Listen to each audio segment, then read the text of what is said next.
From Tally to Cali. It's time to wake up. Wake up! Wake up!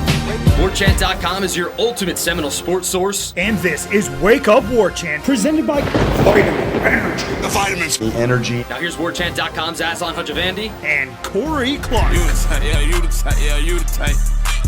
I'm tight, yeah, I'm tight, yeah. Wake up! It's Wake Up Warchant, presented by Vitamin Energy. Coming up on today's show, Coach Speak, but make it boring. Corey and myself go through the standout moments, the illuminating comments from Mike Norvell after his Monday press conference, and Corey just keeps banging that drum on a change at quarterback. Wake Up Warchant's presented by Vitamin Energy. VitaminEnergy.com. Corey Clark, promo code, please. Warchant BOGO. Buy one, get one free when you use that promo code. Buy three, get three free. It'll match it, everybody. Kind of like your cool boss when it comes to your 401k or whatever, matching it. But this one, dollar for dollar, buy one, get one free, vitaminenergy.com. 2-ounce bottle, not even 2-ounce bottle, 1.93 fluid ounces, 260 milligrams of all-natural caffeine.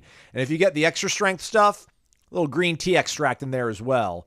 Make sure that you get all 7 hours of the energy that's on the front of this bottle. It's clinically tested, clinically proven.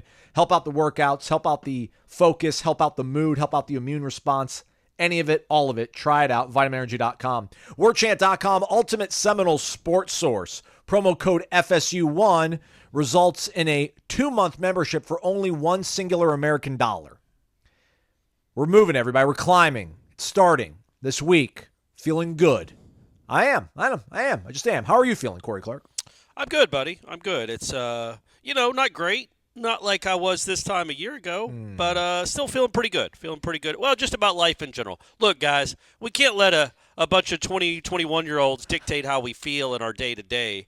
But what we talk about, what Aslan and I talk about on a daily basis, is pretty gross. And hopefully it'll get better here soon. And we got to talk to the coordinators today, except for Alex Atkins, which is a little. I guess that starts next week. But yeah.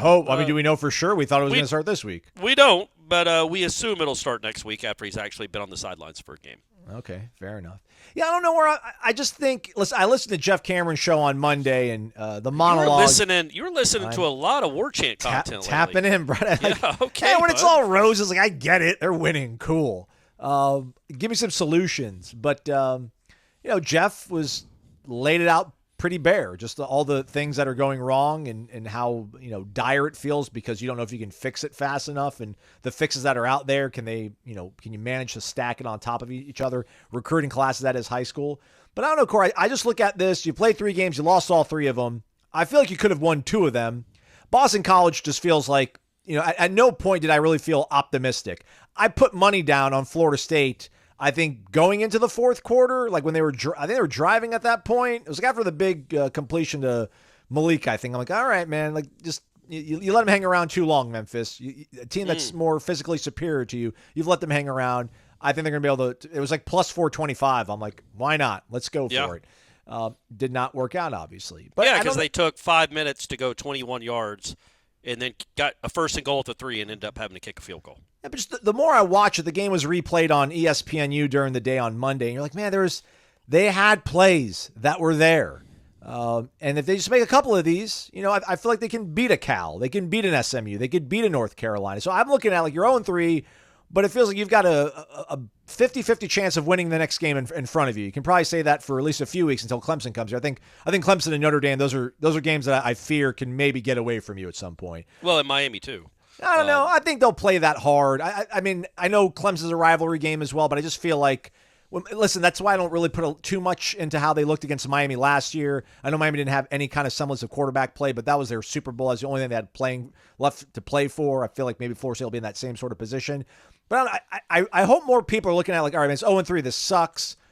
But we're not too far from breaking through and getting some good stuff to happen, rather than looking at it like we're 0-3 and we have a better than slim chance of going 2-10. Like I'm not going to look that far ahead. I don't think that's necessary. I don't even know what the positive of it is. So yeah, I mean, I think it's the way you view a season. Like at this time last year, you're looking at the polls, you're thinking about what's coming up ahead. I think this might have been Clemson week last year, or maybe it was Boston College week. I don't recall. It was late. I know it was late September. They played those 2 games, but you were thinking about, okay, winning the ACC, taking that next step, becoming a top 5 team, getting to the playoff.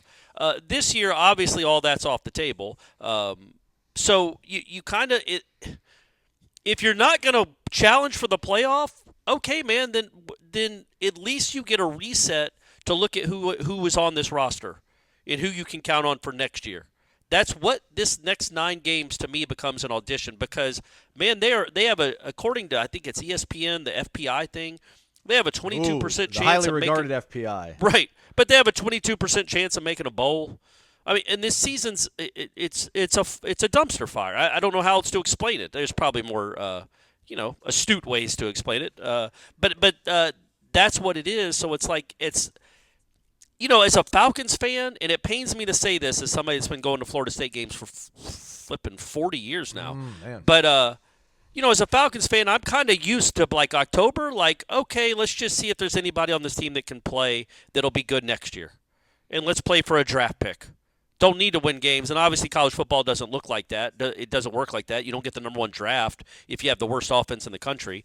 But you kind of have to just change how you view this season. It's obviously not going to be what you expected. So the losses, they got to sting less and less, and you're just trying to learn what you have on the roster and then adjust from there. Obviously, that starts with quarterback. So you see what you have at quarterback, play both of them, play Trevor Jackson, I don't care, play 3 of them, play 5 of them, let Cam Davis play quarterback. See what you have at that position, because as we sit here, again, this isn't fair because it takes the blame away from Mike Norvell, and he should be shouldering almost all of it. But, and again, I'm not saying they should have brought in Cam Ward, or they could have because of the timing. Fine. If Cam Ward was the quarterback here, what would their record be?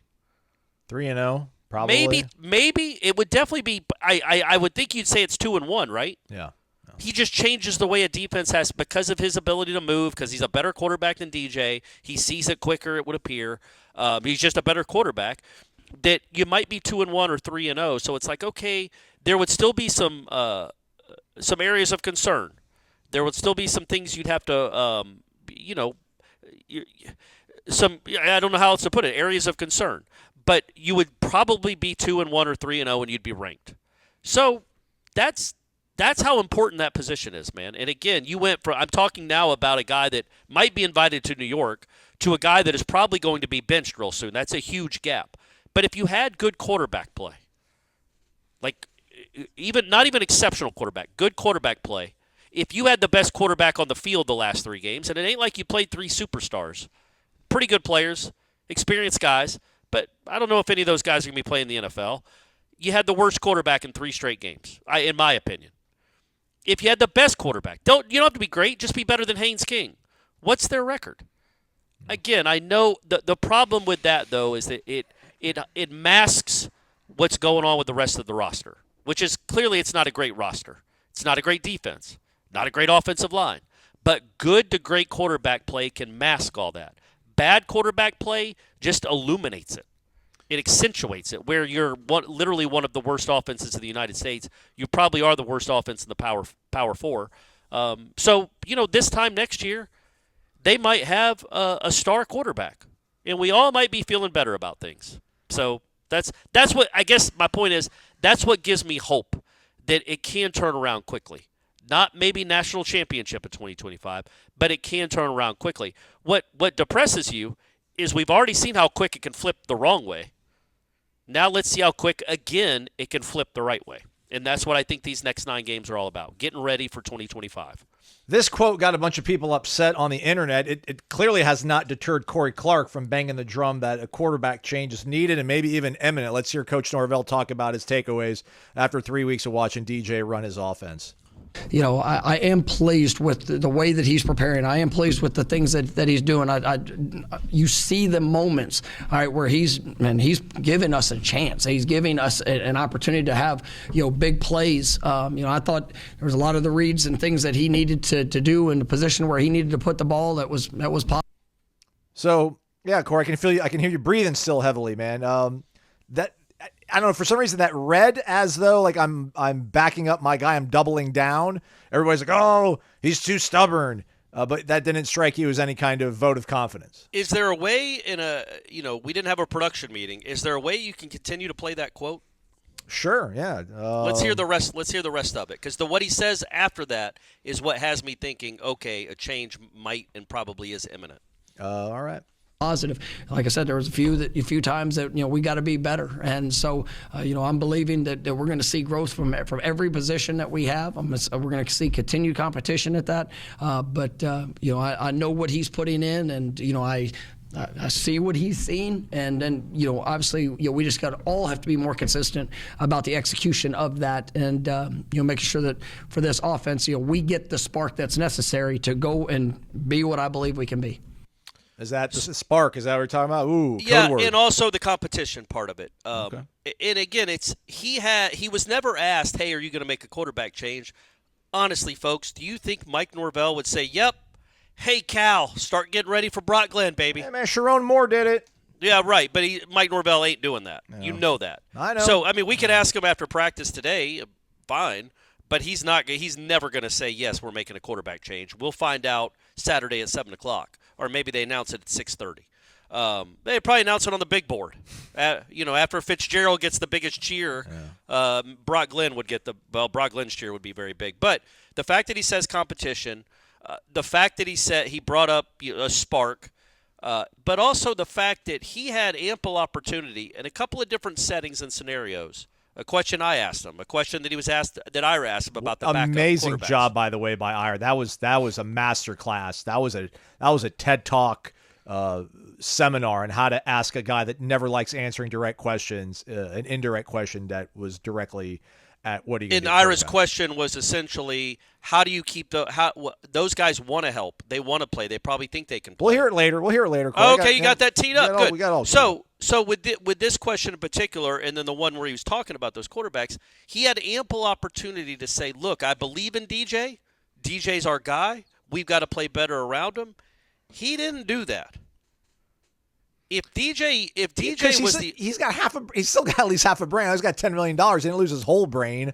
There's no way you could say that. DJ has not done anything that deserves that. And he doesn't maybe deserve to be a pinata, but he definitely does not deserve to get some kind of, full-throated, tar-heeled stance. Well, that's what I'm saying. You listen to that answer. We've heard Norvell gush about players before. We've heard Norvell stress confidence in players before. That was not a full-throated defense of his quarterback. That was a half-throated. I kind of like how he's preparing. He didn't say I like how he's playing. He said I like how he's preparing. And again, because he doesn't want to just kick this kid when he's down. He doesn't want to roll him under the bus as if he's the only reason they're terrible. Why do we throw people under buses, by the way? What would possess somebody to throw somebody under a bus? And if you throw somebody under a bus, aren't they safe?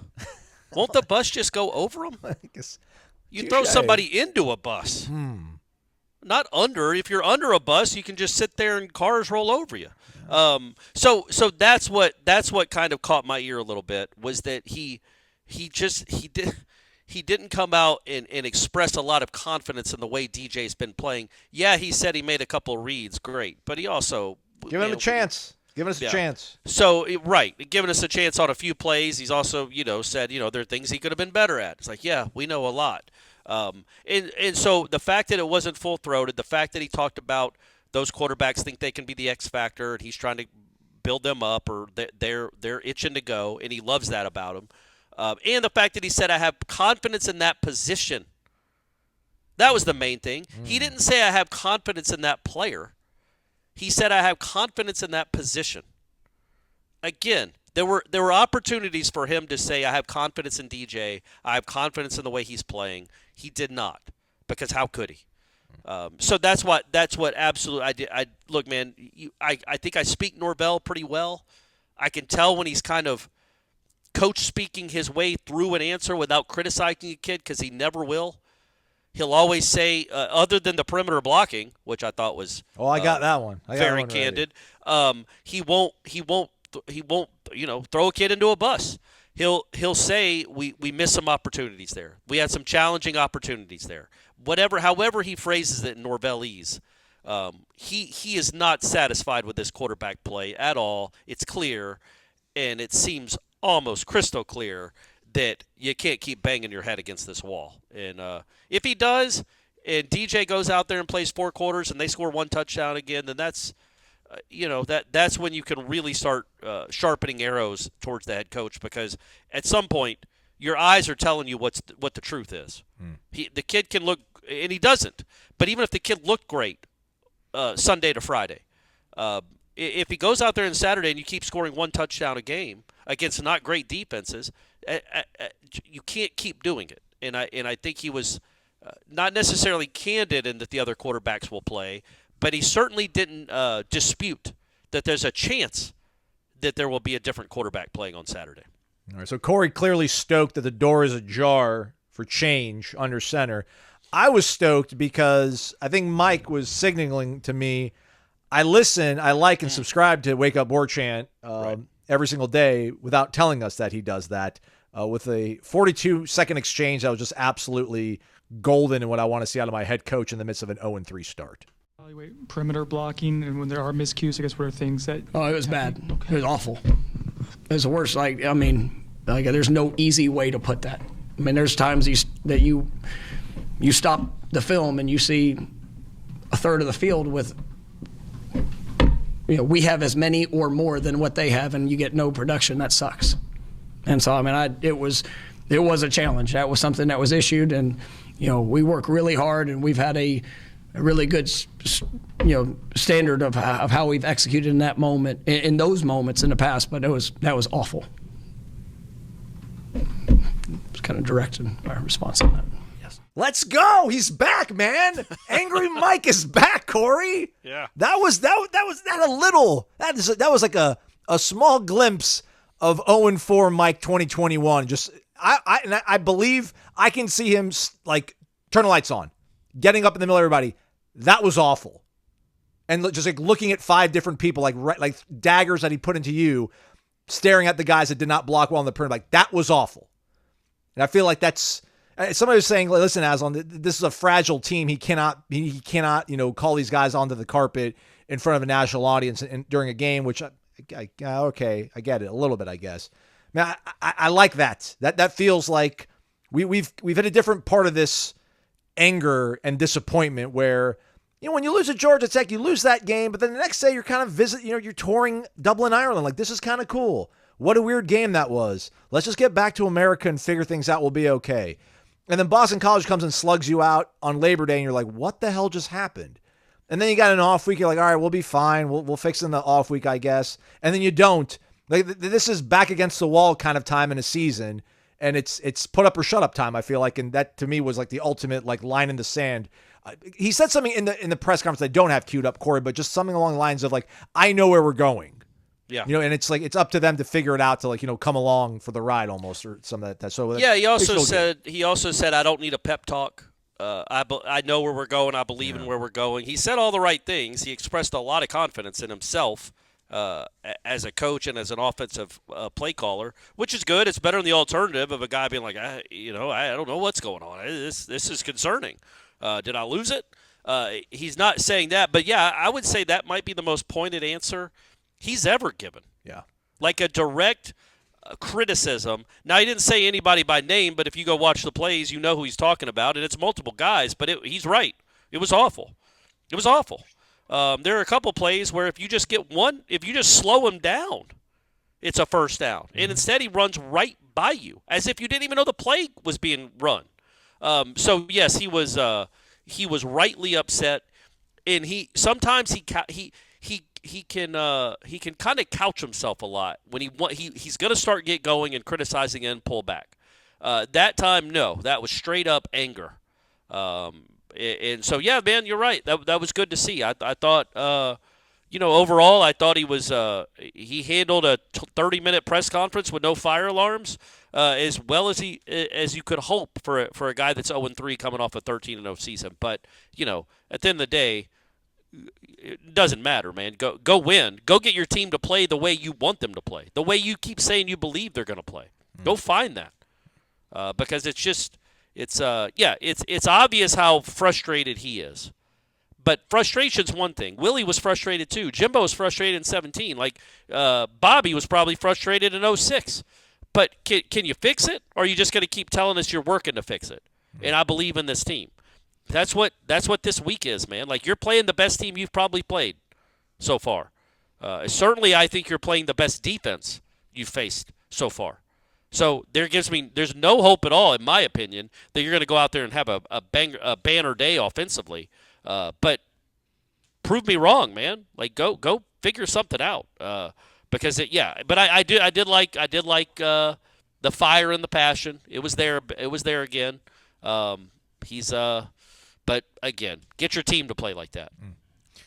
Get your team together and head over to Corner Pocket Bar and Grill for trivia night, everybody. 7 o'clock Tuesdays going down to CP, 2475 Appalachia Parkway. On the internet, cptallybar.com, the website. All day tacos. That's a special, everybody. Beef or chicken, soft shell or hard. Your choice, however you want it. Over the Corner Pocket Bar and Grill. Chow down, play some trivia, meet some cool people, wash it down with some very ice-cold beverages. I think they've got maybe the coldest, purest beer pours in town. Okay. There you go. Put that on a banner, Bill. And then don't forget Thursday night, bingo night. Wednesday, they don't need anything. Just it's Wednesday. What else are you going to do in Tallahassee? But go to the CP and hang out and watch whatever's on TV sports-wise. Are we close to pennant time? What's going on with the Bravos? Are they good? Are they going to be all right? They're going to post? No, I don't think so. They're tied for the wild card with the Mets. As we talk today, we'll see how they do. I'm going to assume they lost to the Dodgers on Monday night, but we'll see. But yeah, they're tied with the Mets with about 12 games left for the last wild card spot. And all their best players are hurt. But still, it's fun to go watch. It's fun to go watch sports and anything else at the Corner Pocket. That's right. But mostly sports. Yeah, 24. Do they do election night? Is election night like a debate night? I hope not. But I don't know. I don't think so. I think they'll still be sport. In fact, I think that's the first college football selection show. Is that Tuesday election night? Oh boy! So we'll all be on pins and needles, seeing what that top 25 is. Corner Pocket Bar and Grill, 2475 Appalachia Parkway. All right, Corey. So obviously, it's I don't know. I just for some reason I just feel like there's a different kind of tone and tenor to what Mike said on Monday that makes me feel like something's going to carry over to practice and something's going to be able to carry over to Saturday night. 7 o'clock ESPN2, Yep. Cal, and then I guess apparently next week 8 p.m. ACC Network against SMU. Yep. Night games, baby. This team doesn't play well at noon. I guess it didn't play well at night against Boston College either, so we'll see. We'll give them another shot in the dark time to see if they can play well. Yeah, I'm like the upshot of them not being great. I'm like, we'll just get a lot of noon games, so at least I'll be able to enjoy my Saturday nights. But nope, that is not going to be the case.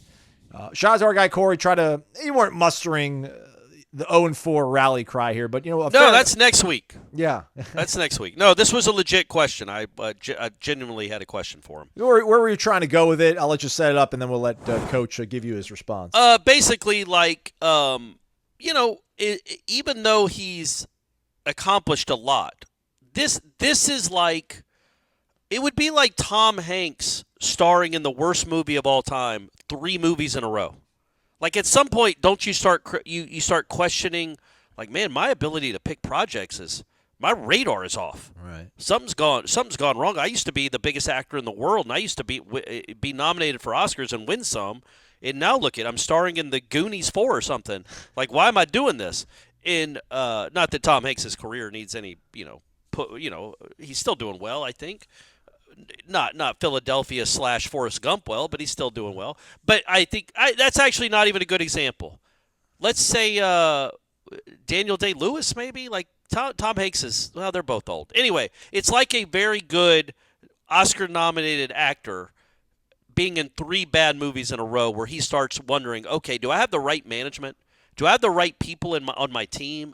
Is my sense of what's a good movie and a good script, has that fallen off the rails? And I feel like that could happen in any walk of life, because when you've had success at the level that Mike Norvell's had success and just had success, to then turn around and be 0-3 and have the worst offense in the country, yeah, man, I think it would be human nature to question, okay, am I doing something wrong? Do I need to change anything? And my point was, like, okay, he's got so much to fall back on over the last 15 or so years that I assume his confidence is still sky high in himself. And I kind of just wanted him to talk about that, like his confidence in himself as a coach. when you have, because you would think it has to be, it has to have taken a little bit. It has to have waned a little bit in the last 3 games when you look like this, but it didn't sound like it has, which is good. Which is good, honestly. Answer the question, Mike. And now, is my confidence? I am ultimately confident in ability of what I see, what I believe we can do, and helping put guys in a better position. I'm not my confidence is not wavering when it comes to that, but it's still about the execution. And that's where, when I can firmly stand in front of our players and say, look, I will be better. And, it's through the work, it's through, making sure that, the things that we see that we're trying to do, I mean, that's got to, we've got to be able to translate that. And so, we're all in this thing together, but,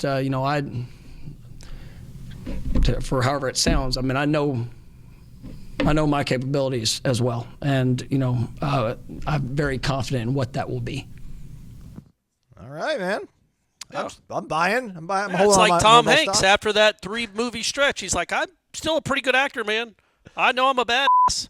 Or a songwriter that's had a bad album or something, or an album that wasn't critically acclaimed. Like he still seems to believe, which is great. But you keep laying out duds, man. Pretty soon people are going to stop coming to your movies. So you hope that it's stopped, it's done. He's figured something out. But even if he doesn't figure anything out this year, man, like he has to obviously reflect on what went wrong and what needs to change. Because as we sit here on September 17th, it certainly looks like there needs to be some drastic changes in the offense. Even make like a little bit of offensive philosophy, but certainly the people you're putting in offensive line, maybe the staff. Obviously, the quarterback, like their wide receivers, the pace of play. I think it's all on the table when you're this bad. But he still believes in what he's doing, and he has a right to. He's had a lot of success. Yeah, well, I mean, I remember last year it looked good when he had all the right pieces, and I don't think he has the right pieces, and he has to wear that. Is his choice. Derek Ray didn't go to him and say, "This is your team this year." He's not. I don't know. Scott Pioli, or I don't know, I can't think of it, but Mickey Loomis shouts at the Saints, stand up. Derek Ray taking some arrows over the weekend. My gosh, how about dude. that? Derek Ray, if you don't know, is the what's his title? The GM of player personnel or something? Something like that. The director of player personnel? It might be straight up general manager. Yeah. That might be the title, but I'm going to wager, I don't know, Aslan maybe you can look it up. I don't know how much Derek Ray makes.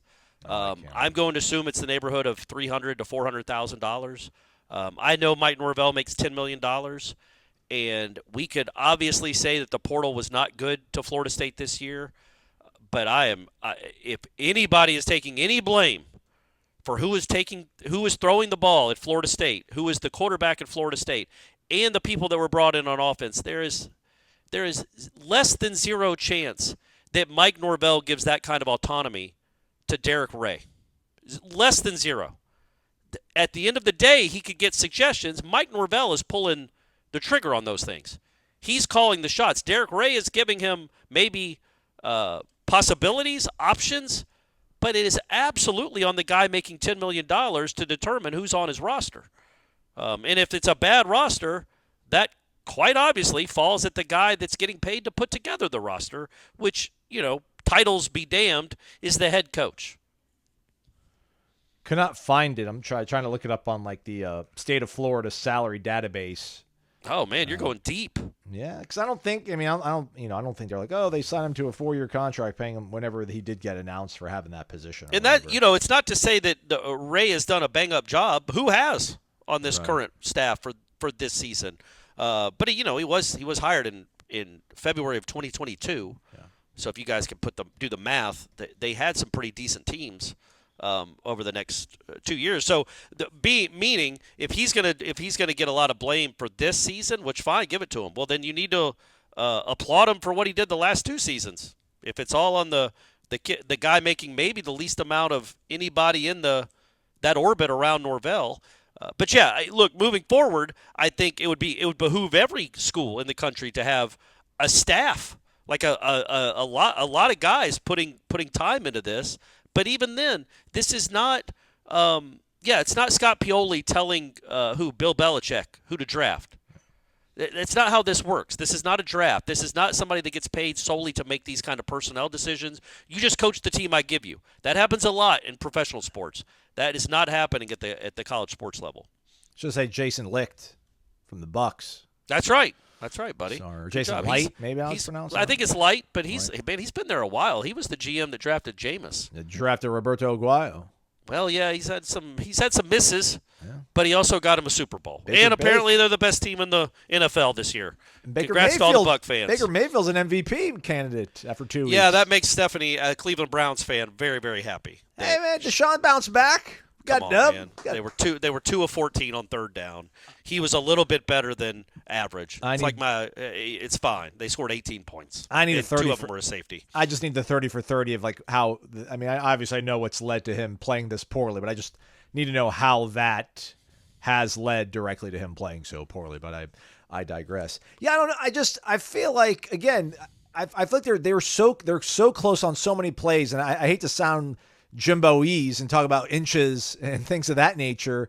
But, I saw what it looked like when he's got all the right pieces around him. Now, do I think his picker has totally gone busted? He's not going to be able to get the right guys here any longer. I don't know. I mean, listening to Jeff, though, on Monday, you get a little bit concerned that, the portal is going to be kind of drying up, period, for everybody, because now everybody has a collective. Everybody's going to identify the players they need to keep and do what they have to do to keep them.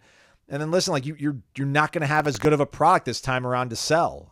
You didn't have the greatest reputation, and you had 2 really good seasons, and that didn't really help you all. I mean, it helped you to get guys that were buried on the depth chart at Alabama. And I kind of want the answer to this, and there's no answer probably, but I just wonder. I wonder if Nick left a Post-it note or two to Kalen DeBoer, like, these are guys that maybe you could live without if they go in the portal. These are guys you definitely don't want to lose, because they kept a lot of the guys they wanted, and they let other guys walk out, and then Florida State decided to sign those guys. So I don't know. Maybe something's wrong with me that I'm not happy at all. But again, I didn't think this team was going to win the national title. I thought they could maybe make it into the playoff, and they're clearly well off of that pace. But just to me, it feels like they really are just 2-3 plays away from the next game going their way, that they're going to get a win, and then from there, I have the confidence that this staff will be able to maintain it. But maybe I'm just crazy. Hey, man, yeah. Well, I mean, okay, I love the positive, Aslan. That's nice, man. It's good to be a part of that. But yeah, I disagree with you. I don't have confidence that if they win one, they're going to win more. There's nothing until I see an enormous change in the offense. They have no chance to have even a decent season. I mean, again, we're talking about the worst offense in the United States. But hopefully that changes. Don't know how it's going to, I don't know. I just don't know how it's going to, but hopefully it does. But moving forward, look, man, what I've learned through 3 years of doing this now, where the NIL and the portal have been like a real thing, is nobody knows anything. It changes literally day to day. So, and not to besmirch my good man Jeff Cameron's name, how would he know? Like, it's September, and I know he's connected in that world, but we don't know what the portal is going to look like in December.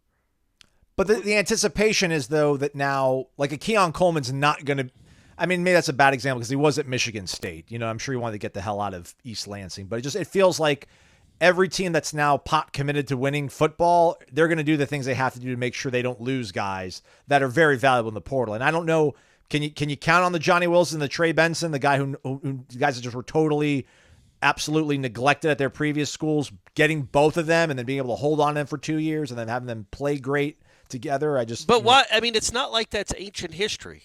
Right. That happened 2 years ago. And again, you're not coaching at Rice. You're coaching at a pretty attractive university. With a lot of tradition and a really good fan base, and if you're starring, like you're telling me Florida State, if they wanted, I'm not suggesting this, they can't go get Castellanos. You're telling me that kid wants to spend the rest of his college career in Boston playing in front of 11,000 people with nobody watching him. I mean, if they match it and he's like, I like Bill O'Brien, I think Bill O'Brien might be able to get me more NFL ready than Mike. I don't think it's that far-fetched, but I get what you're saying. That's all. I mean, yeah, okay, sure, you might not be able to go get a Keon, but Johnny Wilson, come on, man. Arizona State wasn't sad to lose him. Right. And Oregon certainly wasn't sad to lose Trey Benson. Those were pretty good evaluations by this current staff. I think Jeff's biggest biggest complaint and right complaint is I don't think you can go rebuild an offensive line through the portal. And that's my biggest issue. Maybe both lines, but certainly not the offensive line. And that's where I like, man, I love Maurice. He's been a big part of the success of this team over the last 5 years. He's put in a lot of work. Can we start seeing some new guys just to see? I hate to be this guy. I think maybe they're injured or they're just not what we thought they'd be. But like we've been watching this same a lot of the same problems on the offensive line for the last 16 or 17 games. And it's like at some point, can we just see if somebody else is a gamer? If somebody else has a few pancakes? I don't think Early played all that well. But I saw him have a couple pancakes. That was fun to see. I saw him lay on a guy and just throttle him. That's fun to see. But, like, you've recruited all these guys. You've developed them. Let's see, man. Because, again, next year, good luck rebuilding an entire offensive line and maybe having to go get a quarterback. I don't think you will, but maybe having to go get a quarterback. Going get some better receivers. Whatever you have to do. More defensive linemen. But let's see. You got 9 games. And I always go back to, and I'm not saying the guys on this current roster are as talented as this group, but that Notre Dame game in 11, the bowl game, where Jimbo was just like, you know what? We're playing all the young guys. Yeah. It was like, I think it was Trey Jackson. It was Matthias. It might have been Bobby Hart. Just the freshmen. They're like, look, we're not. I don't think they burned their red shirt. We're like, we're not burning the red shirt. We've got to see what we've got going into 2012. So they're going to play. And it was a brilliant move. Like, the offense wasn't great in that game, but it still won the game. And those guys got real experience against a legit defense. And then next year, they were good offense. The year after that, they were national champs. So that to me is what I think you can use this to be, because you need to know what holes you need to fill. And, man, if you just play the same old veteran offensive lineman for the rest of the season and you go 2-10 and none of the guys behind them get any valuable reps and experience, then you're going to have no idea what you need or don't need. And that's why I think that has to happen sooner rather than later. And I think Jeff's right on that. You don't see a lot of great offensive linemen or even good offensive linemen portaling. The good teams hold on to those guys almost at all costs. So that is true. I do think you can say, oh, that defensive lineman that led Ball State with 14 sacks, let's go see if he wants to go play big boy football for a year. I don't think that's ever leaving. You just gotta be smarter with the money and spend it on perhaps better players. Yeah, I also think there's probably going to be more competition in the marketplace for those players, but I get what you're saying.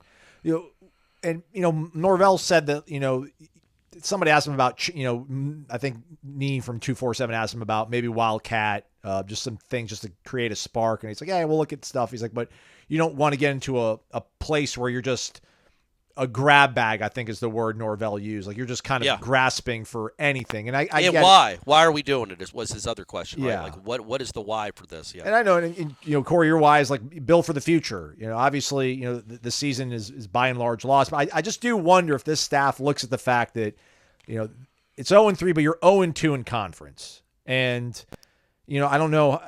Did Louisville only have one conference loss last year, or do they have 2?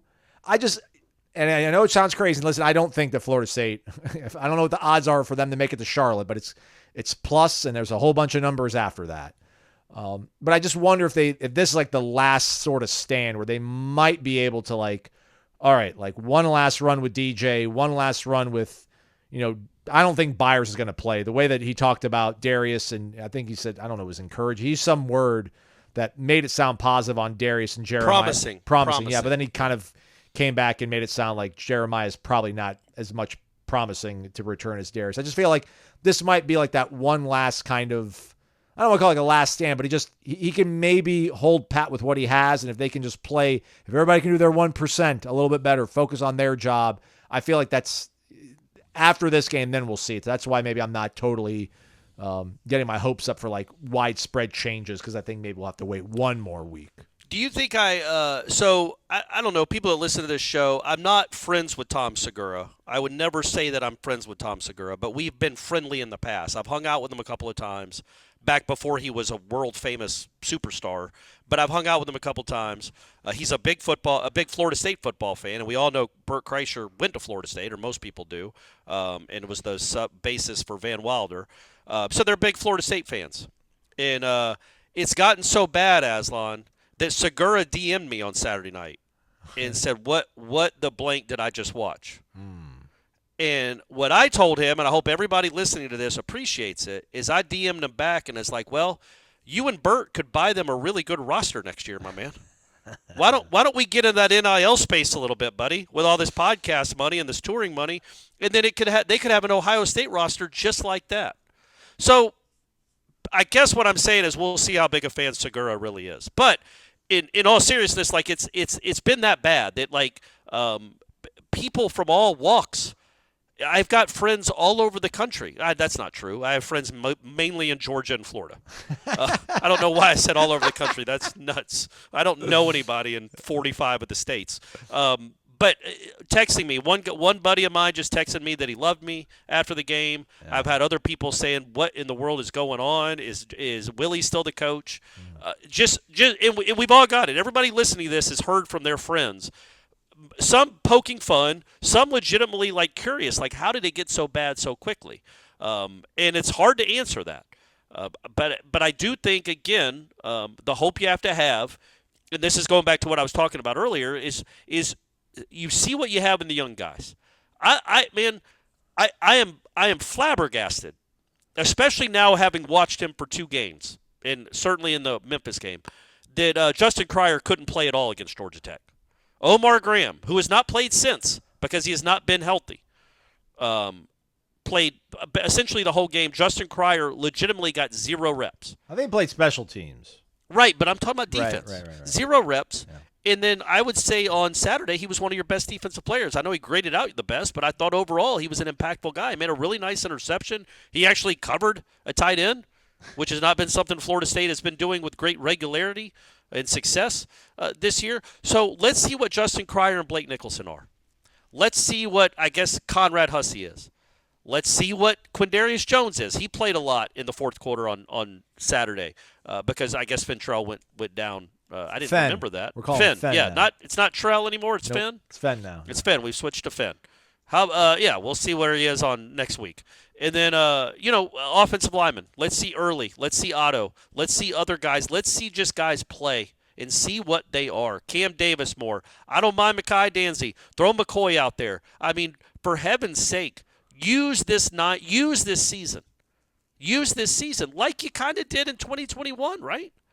Like 2021, they at least learned how to respond, and they showed toughness. I know it was a disappointing season, but when you start 0-4, and the toughest part of your season is coming up, and you end up going 5-3 in the last 8 games, and you lose to like top 5 or top 10 Clemson by 1 score, when a year ago they would have beaten you literally by 100 points, and then you showed that kind of fight that quickly. And those guys learned from that. They built from that. And in 2022, they became a 10-win team, and then some of those guys were around for the 2023 season. So just start using this as a reason. Like, just trying to salvage a win, that's great. You want to do that. But let these young guys learn how to win, because it's like, all right, man, let's say that I don't even know. Let's say Devontae Brown is a part of a few wins. Well, what does that do for you next year?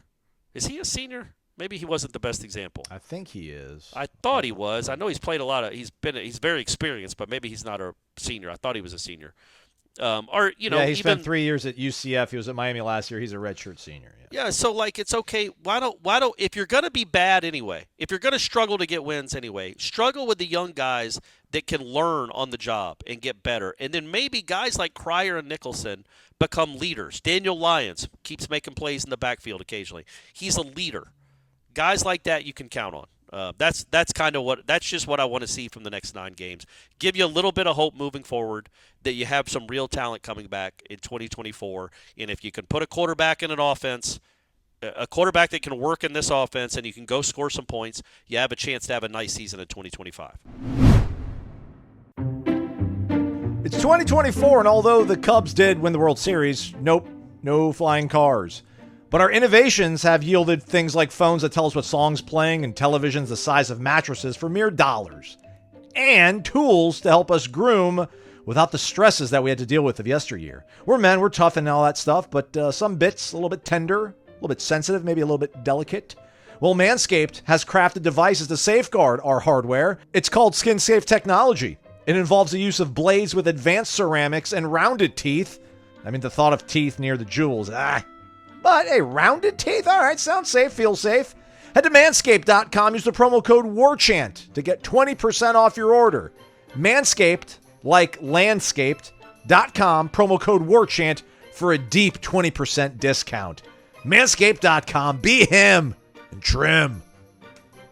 All right, wrapping it up. Have these ones queued up too, though, to call back to Ira's question on Monday at the press conference, which was a really kind of shrewd way about asking about, how to go about managing this quarterback position. Ira asked them along the lines, that is Mike Norvell, because we didn't get to talk to Alex Atkins. You've got these guys that obviously they want to help. They probably think they can help. Is that like a good or bad thing? And how do you go kind of about managing it? So I thought that was a bit of a good way to open the door, and this is the way that Coach Norvell responded. I love what I'm seeing from Brock, and I said it after the game. I mean, I have a lot of confidence in that quarterback room and those guys of what they're doing and how they're continuing to push, and it's going to be a daily push from all of them to go show that where they are, and obviously if the opportunity presents itself, what it's going to look like. And so but I'm definitely pleased with them in that, and I both think they have that edge of what they can do and what it can look like. I played it out of order, but and I accidentally closed the other one. I messed that all up, Corey. Oh, boy. Unbelievable. Oh, boy. Unbelievable. Maybe I can do it. Can we send all the listeners their money back? People like, Warchant talking about the lies. That was a good way. You kind of stalled out a little bit there, and I think I'm able to get back on the track. I want that. And every player that's not on the field, I hope they have – I hope they see themselves as the X factor of what's gonna be the difference in a spark and a change and anything that could happen, because you want that type of confidence in it. And my challenge to everybody on this team, you continue to prepare for your moment. Yeah, I wouldn't mind seeing like Brock maybe just grabbing the ball though and warming up on the sidelines. I don't know what No, don't do that. You like that? Yeah, man, come on. No? I can't remember what quarterback used to do that. Just start throwing randomly for no reason. I feel like it was a Jimbo guy, but it might have been Willie. I literally can't remember. Hornibrook. Hornibrook maybe, right? If Blackman was struggling, Hornibrook would just start throwing the ball. Gotta stay ready, man. Gotta stay ready. And it's like, come on, man. Why are you doing? We all know what you're doing. Like, hey, coach, I'm here. You want to? And it's just like that's. I don't think that's necessarily what a great teammate does. Is like, yeah, I'm just going to warm up, because he knows that people are watching him. And if the whole crowd sees Brock Glenn warming up, there'll be a cheer and an anticipation that Brock Glenn's coming into the game. And that's too much of a kind of look at me, guys. Look, don't forget about me kind of thing. And I wouldn't want Brock Glenn if he's what we think, if he's what we hope he can be.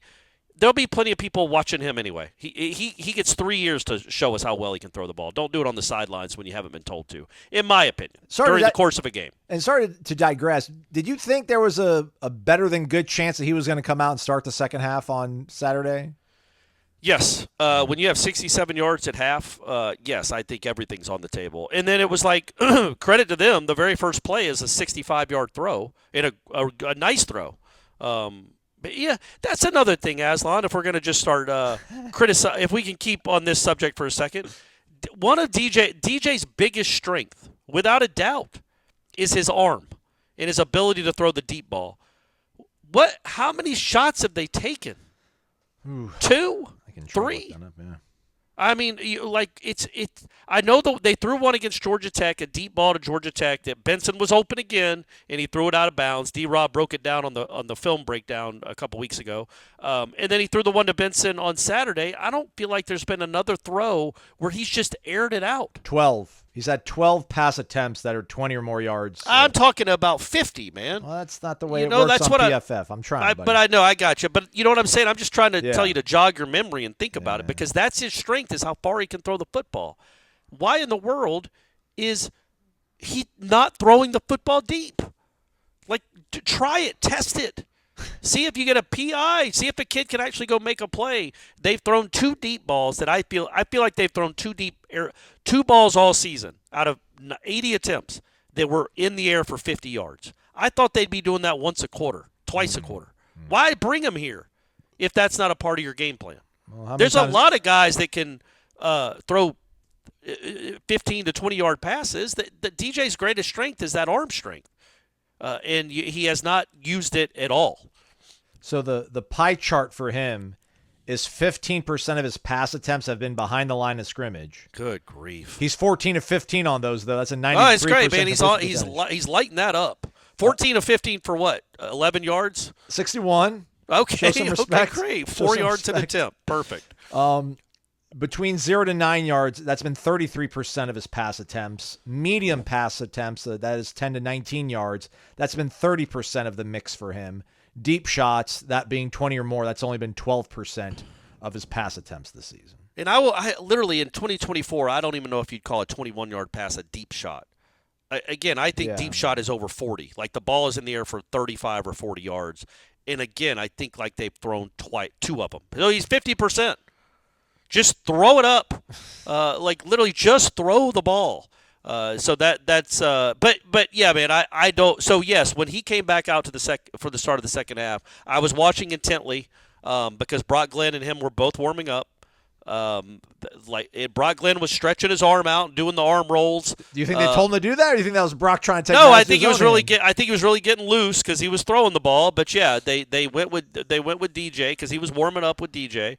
And then when I saw DJ come out, because even the huddle, I think Cal got the ball first. I think in the second. Yeah, they did in the second half. Memphis, I'm sorry. Yeah. And so by the time Florida State got the ball back, it had been like 7 minutes. And Brock Glenn went out there with the offense, but then so did 25 other people. So I was like, oh, okay. Then DJ walked out to the. But for a second, I'm like, oh, there goes Brock. He's got his helmet on, but it didn't happen. But yes, until that moment, I thought there was a chance. Well, no, because once I saw DJ warming up, kind of earnestly. I was like, okay, well, he wouldn't be doing that if he'd been benched. So I assumed at that point that DJ was going back into the game. But I was surprised, and it wouldn't have been unfair at all when you have 67 yards and 3 first downs and a half against a group of 5 team to bench your quarterback. Because, again, you can't bench yourself as the play caller.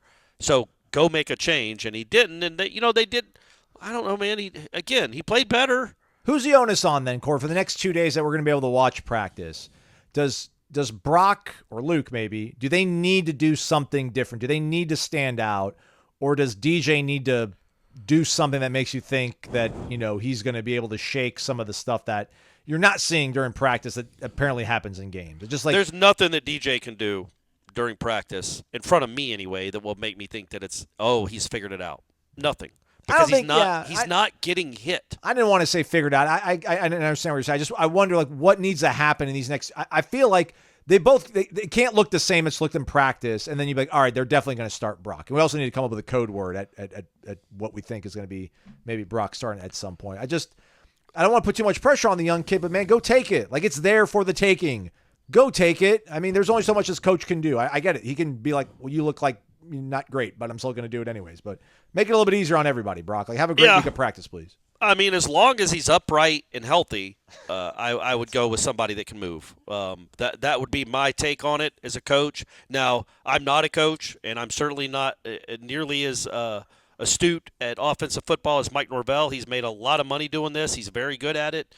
So he's obviously looking for more than I am than just mobility. But, you're the reason. Sorry, man. Sorry, Mike. Maybe it's Derek Ray, but you're the reason that you need a mobile quarterback. You're the reason. You and your offensive staff and your ability to develop or evaluate or whatever is the reason that you can't block anyone. So since you can't block anyone, you need somebody that can avoid a pass rush. DJ, look, man, if DJ was at Georgia, they'd be 3-0. Well, could Georgia have looked any worse offensively on Saturday? DJ came to a bad situation for him because they can't block for him. And so if Oregon State, he'd be better if he'd have stayed at Oregon State, obviously, because apparently they could block for him and they could have a running game. They could take some of the pressure off. This running game is a disgrace. This offensive line in general is just nothing but average, less than average. And so with that in mind, Coach, like this is your job. This is your team. If you can't block it up for a statue, which you can't, then take the statue out of the game. And give yourself a chance. That's what coaches do, man. You talk about putting your players in the best position to succeed. Your only chance of success, it would appear, is getting a guy that's quicker back there. Quicker decisions, and obviously, more than anything, quicker feet. Just quicker feet. And I just can't for the life of me believe that on some of those plays where they only rushed 3, and he had 4 seconds to throw before he took a sack or threw it away or whatever. There's not anybody open. Like, I'm not looking downfield, so I don't see. But does a kid have to be running wide open for him to throw it to him? Because he's not throwing it to him when he comes out of his break typically. There's not a lot of anticipation. There doesn't seem to be a lot of belief in what he's seeing as a quarterback to go along with him knowing the rush is coming. And they can't protect me, and I can't avoid it. So that's what's that again. So at the end of the day, man, it doesn't matter what I see in practice. In practice, my quarterbacks are wearing green, and they're not being tackled, and you're not losing 9 yards on a sack. So every drive, you're 2nd and 18 or 3rd and 11 because you take so many negative plays. Aslan, they've had since – this is crazy. I hope folks read this story, but if you didn't, well, maybe you didn't want to read it. But I wrote about the running game struggles Sunday night that was on the Warchant site on Monday. Since the first drive of the season, Aslan, maybe you know this because I group texted it. How many times has a Florida State running back gained 10 yards or more on a carry since the first drive of the season? I know the answer to this, everybody. It's one. One time. And it was Toa Feely with a 25-yard run against Memphis around the left end. That's the only carry since the first drive of the season that a Florida State running back has gained more than 8 yards. Now, how many times have they been tackled behind the line of scrimmage? 12. Oy. They've had 12 tackles for loss in one rush of more than 10 yards in 2 games and 5 drives. It is absolutely pathetic. And this is the offensive line you've given this quarterback to work with. So you throw your hands up to the kid. You say, man, I'm so sorry. You got money. I hope you spend it well. Good luck. Get the combine. You're still here. You're still a part of the team. We might come back to you. But I'm so sorry I didn't put better stuff around you because you can't operate like this. We've got to get somebody that can move. We have to because I've done such a poor job in putting together an offensive line or a scheme with this offensive line that can create any sort of running game at all. And you're the one. You're the kind of the scapegoat. But it's my failings. I apologize to you, DJ. Thank you so much for being a great teammate and a leader. But we have to go in a different direction because you can't move, and we have to have somebody that can because my offensive line can't block anyone. Didn't he convert a 4th down with his legs? Yeah, on a run that Brock Glenn would have scored on. Literally would have scored on. But yeah, I mean, he could fall forward. In fact, when they got to the 3 first and goal, I would have just pushed his ass into the end zone. If it takes 4 plays, do it. Like, it's better than what you did call, which was another loss, another 2-yard loss by a running back, and then 2 incompletions. One, he overthrows Courtney when he actually had time to throw. But you can understand he gets a little nervous. He's like, what is this? Am I about to get hit? So, yeah, he scrambled for I think he ran for a first down, and I think he QB sneaked for a first down on 4th and goal, or 4th down. So he picked up 2 4th downs. But we're not going to sit here and say his mobility is carrying the day, right? So you've got to make a change, and you apologize to the kid for putting him in such a bad situation. Because if he had, just a good offensive line, not a great one, just a good one. Who has a good offensive line? Name someone. I don't know. I don't care. DJU would be fine. Not great. Certainly not a first-round pick.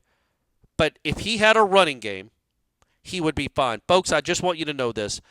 Florida State is averaging 53 yards a game on the ground. The team that's number 67 in the country is averaging that's right in the middle. That's number 67 is averaging 112 more yards per game than your team. That's how bad Florida State is. There's only one team in the entire country that's running for less yardage. That's Miami of Ohio. They're averaging 32 yards a game. You're averaging 52 yards a game on the ground. They've only played 2 games. So if they explode for 111 yards this Saturday, they overtake you.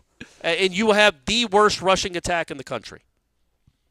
So, yes, I just want to keep stressing that there's no excuse for how bad the running game is and how bad the offensive line is. Some of that, though, is just, like Norvell said, he's like, they were bringing free blitzers. We knew they were going to rush around the edge to take our running game away. That's what they wanted to take away. So they had plays for that, which are supposed to be those quick outs, quick screens to the wide receivers in the flat, but the guys out there won't block.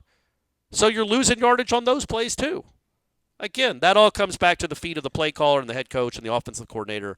And, again, DJ is going to feel the brunt of it. He can't fire his whole offensive line. He can't fire his whole staff. He's not going to fire himself, but he's got to make a change.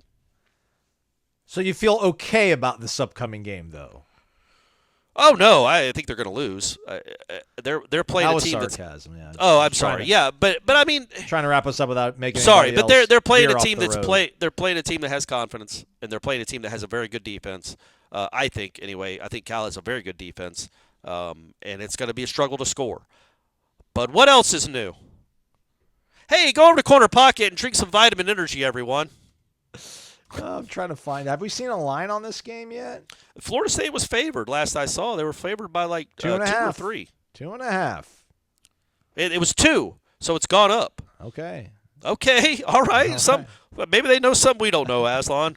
Guys, I don't typically tell you guys to bet or how to bet. Put all your money on the Noles this weekend. Put it all. How can you not believe? How can you not believe? All right, we're going to go to practice, so I'm going to ask you on the next show, Corey. I'm like, so just how the quarterbacks look in your opinion, Corey? And if Brock Glenn is taking the predominant reps with the ones, you're going to be like, have I told you about Brady and what he's been doing at school lately? And you're going to veer it off into a conversation about Brady. Not doing that. Not gonna play that game. But trust me, folks, I am not going to say a single word. Well, that's not true. I'll say some words about DJ. But all I'm going to be focused on, I haven't watched a practice before Ireland because of just the weird schedule and going up to see Brady during the off week. So this will be my first practice since Ireland, and there will be something to watch. And I'm absolutely going to watch Brock Glenn and Luke Kromenhoek. Aslan and I will give, surface evaluations, courteous evaluations of DJ. Yeah, he was there. He threw some passes. But most of our talk will be on those other 2 quarterbacks. Right, Aslan? Can we agree to that? No, because there's nothing we're going to see today in practice that will make us care if the offense stays the exact same. I know, but I will mention his reps, man. I'm like, if he looks good, I'm like, he just because if he does look good, then like, how does the coach? I get it, man. Like, they need to move on, but I just don't know if they're ready to move on without having like a referendum in practice. And listen, they've got all the game footage to make to do the move, but we'll figure it out. I don't know. I'm sorry. Sorry, everybody. I want to win a game, y'all.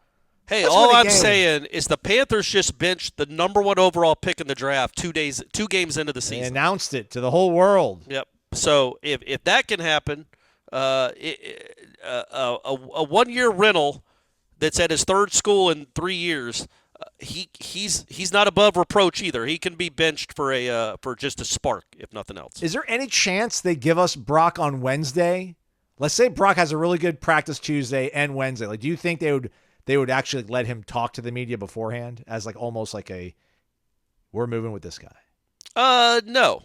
Okay. If they do, that's a sign, isn't it? That's a sign. Element of surprise. Watch out, Peter Sermon, Justin Wilcox, Golden Bear Nation, keeping the secret. Yeah, we're keeping secrets from Cal. We're keeping know. secrets from Cal. They got 2 linebackers, 0 and 11. I can't remember their names. 0 is awesome. Ulave or something. He's awesome. He's a fun 11 guy. Is really good too, man. Yeah. They've got some. I don't know how good they are up front. Apparently they're pretty good, but those linebackers are the truth. So could be another long night in Doak, but at least you'll hear the Marching Chiefs. And also, we love the Marching Chiefs, right, Aslan? Big fans of them. We laud them on this show. We applaud them. We throw them flowers. We wanted them to play more. How's about we go back to the full uniform now, Marching Chiefs? I don't need to see y'all in shorts anymore. Oh, really? They were in shorts? They were in shorts again. They were in shorts for the Boston College game, and I kind of got it because it was really hot. But then they were shorts again for Memphis, and again, hot, and I'm in a press box that's air-conditioned. But I don't feel like I remember seeing the Marching Chiefs in shorts a whole bunch. But that's just an old man figuring out something else to pick on. I like my caddies in a full white jumpsuit. I don't care what the dew point is. You know? Amen, brother. Amen. And hey, maybe that's what's missing is the team wants to see the Chiefs in full uniform, doing what it has to do. And Ira's a big fan of the new. Maybe it's not a new Renegade. I think it's the new Renegade, but he's a big fan of the horse this year, so that's something to be happy about. Okie doke. Plan is for the show tomorrow to be a little bit of practice observations, and we're going to try to get somebody from the Cal side of things to give us some insight into the Golden Bears, but we'll see if that all pans out. West Coast, time changes, time differential, always a little bit tricky. But what we do know is every single Tuesday, 1 to 3 o'clock, Corey Clark, Irish O'Fell, Jeff Cameron, Seminole Headlines, 93.3 FM, as well as Warchant TV. That's our fancy way of saying our YouTube channel. So go subscribe, hit the bell, get the notifications whenever we drop videos. You'll be notified. That's how these notifications work. We're gonna go to practice. Let's get 1% better. All of us. He's Corey Mazon. Thanks for listening to Wake Up Warchant, presented by Vitamin Energy.